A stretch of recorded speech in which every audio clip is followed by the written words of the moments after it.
Welcome back to the Pop 'em, Don't Watch 'em Whiskey YouTube channel. Troy back, another review, and today is a banger. This is my favorite yearly release of all bourbons, all whiskeys, bar none. I know you know the BTAC and all that stuff comes out every year. Of course, those are great bourbons, but for me, this is the release I try to get my hands on every year. The Wild Turkey Master's Keep series. It's just some of the best Wild Turkey that they're going to put out each year. And if you're a Wild Turkey nut like I am, this is the pinnacle. Every year, this is their BTAC. This is their release. And guys, I got to tell you, last year was okay. The one, it was a toasted. But this year, we're going to get into it, but I'm going to tell you what, this year, wow. Now, it does suck a little bit now. I remember times, the Master's Keep, you'd walk into a store, and you would have to dust the dust off the box because it had been sitting so long. Some of them would even go on sale. But now, unfortunately, you have the FOMO, the fear of missing out crowd, the flippers. They're just going to buy anything that's limited. They don't even care. They've never had Wild Turkey 101. They've never had a Russell's Reserve or a Russell's 10-year. They just want it because it's limited release. So they're buying them up like crazy. And not only that, the distribution. People need to understand the distribution is getting spread extremely thin now. Back, a few years ago, every store, Wild Turkey Masters Keep, $150 to $200. They were like, I'm never going to sell this. I don't want this. So more stores were getting more bottles. Now, every store wants their allocation. They don't care what it is. They know they can make money off of it. They want it, and they're getting it. So stores might have got 12 to 18 bottles of this, and they're lucky if they're getting 3 to 6. That's just where we are now. But this year's release is something special. Unforgotten. Man, we're going to get into it. But let's get into a little history of where this started. So this bottle right here, this is the Wild Turkey Forgiven. Okay, this is where this Master's Keep started. 2010, a worker at the distillery accidentally dumped some rye and bourbon whiskeys together, was freaking out, probably thought they were going to get fired. Eddie Russell tasted it and was like, whoa, we might have something here. So they actually bottled it, called it Forgiven, because, it was forgiven. The mistake was forgiven because it was so good. So this is the original. That is where that came from. I'm not going to compare them because there is no comparison. It wouldn't even be close. This is a totally different beast of the Master's Keep. But the Wild Turkey Forgiven is where it came from. So the Unforgotten. Every year, this is one of the most beautiful displays and presentations in all of bourbon. I think that is one thing that bourbon is extremely lacking behind other spirits like cognac, brandies, especially scotch. You're going to charge a premium price. Give us a premium presentation. And with the Master's Keep, every year, you get the beautiful box with it. It opens up.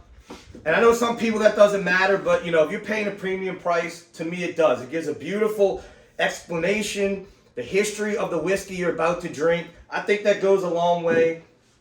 And the bottles themselves, guys, as you can see, I have all the Master's Keeps, except for the Australia release. I really don't care about that one. These are the true releases. And you can see the bottle is just beautiful with the turkey embossed into the glass bottles. It has a beautiful heavy copper topper. Beautiful, beautiful, beautiful presentation from Wild Turkey on all these Master's Keeps. But this year's, 3 words. Well, one's hyphenated, but we're going to go with 3. Non-chill filter. And boy, can you taste the difference. So my favorite Master's Keep is the Decades. I think that is highly overrated. It's well-aged Wild Turkey, and it's non-chill filtered. Is that still my favorite after this release? We'll get to that. But that non-chill filtration, it changes a whiskey so much, gives it that mouthfeel, gives it that pop. It just totally changes the profile and the viscosity of the whiskey. So, we're going to do a little comparison here. I'll get into what this comparison is, but first, let's get into the whiskey. So, the stats. Listen to this. 13-year bourbon blended with 8 and 9-year rye whiskey, rebarreled into a rye whiskey cask and matured like that. That just by itself sounds delicious, and here it is in the glass. Beautiful color on it, but now it's time to get into it. No matter what the stats are, the presentation, if the whiskey isn't good, it doesn't matter. So on the nose, it's incredible how you can really pick out the notes from that well-aged bourbon and those ryes, and they're not fighting each other. They just married together perfectly. You get the well-aged, that wild turkey dusty note, that wild turkey caramel, that heavy oak from that older bourbon, but that black pepper, almost get like a prune, like a fig, a dry. Well, I don't want to say fig because it's not as sweet as a fig. It's definitely a dry, dark fruit. Raisins and prunes is what I really get on it. And that black pepper note, heavy oak, the caramel. I mean, just blended perfectly.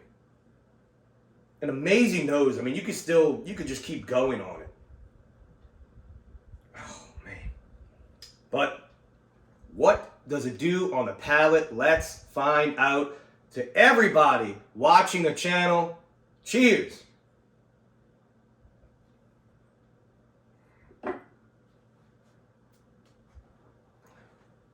Telling you, the difference non-chill filtration makes. This is 105 proof. I forgot to mention that. 105 proof. It drinks heavier than that 105 because of that non-chill filtration and those ryes. But the way this whiskey rolls across the palate, it's like it tells a story. When it first hits the front of the tongue, you get that wild turkey signature bourbon note, that oak, the caramel, a little bit of that dustiness from that older bourbon. And then when it hits that mid to back palate, it just explodes with the rye spice, black pepper, dark fruit. Even get just a slight hint of black licorice that you might get on some ryes, but I mean, it just lights the palate up all the way down. Good finish, great mouthfeel.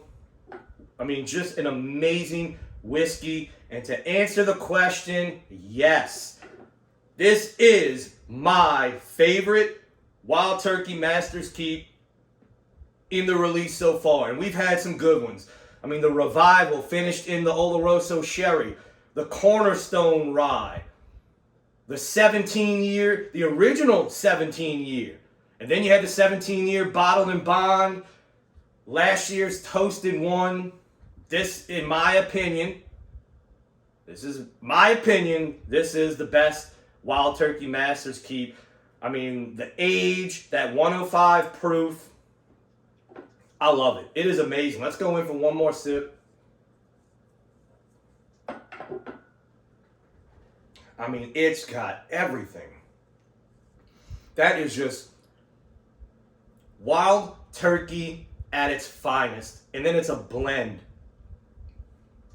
Unbelievable. The way it comes across that palate with the sweetness and then on the spice and fruit on the back end, you can just tell what each whiskey is doing, the bourbon and the rye. You can just tell as you're drinking it, as you're nosing it, you can pick out each part of the puzzle and it just comes together perfectly.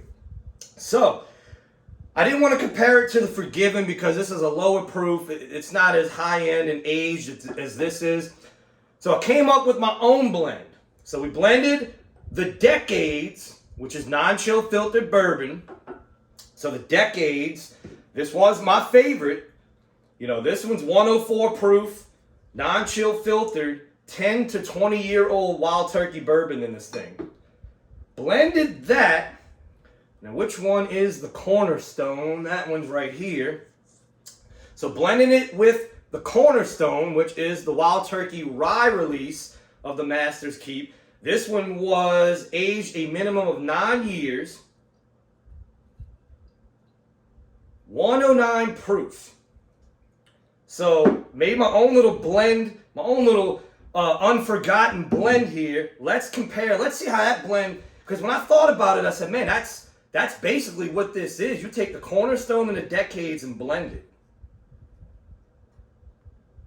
So obviously this was able to marry.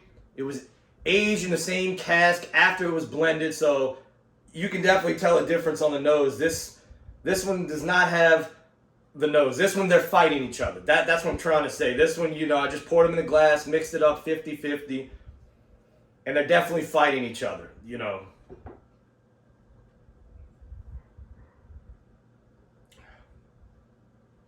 Well, palate's a different story.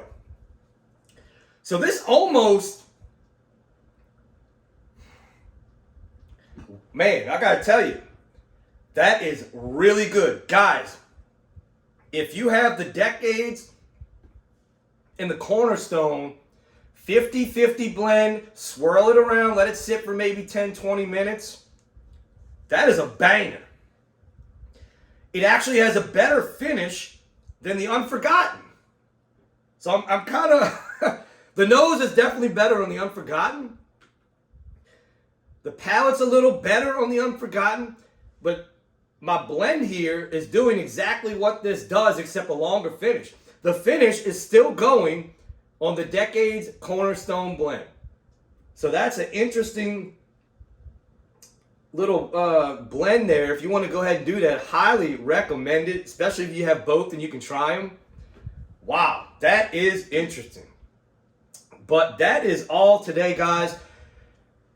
Do I give it a thumbs up? You know it.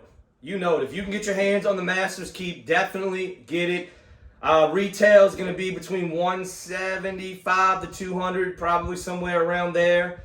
You know, if you're lucky enough to get it for that, definitely scoop it up. It is, like I said, it's my favorite Master's Keep. It is well done by Eddie Russell. And if you can't get it and you already have the Cornerstone and the Decades, do the blend I just said, because I got to say, that is pretty damn good. But that's it until the next video, guys. Hit the subscribe button, like the video, comment, let me know what you think. Let's beat the algorithm. Also, you can join me on Patreon. This will be in the sample pack for, man, what are we in now? We are in October going into November. It will be in the October sample pack. Join me there for that. Until then, guys, if you get a Master's Keep, it doesn't matter which year it came from, which batch it is. You already know what to do. Pop 'em. Don't watch 'em.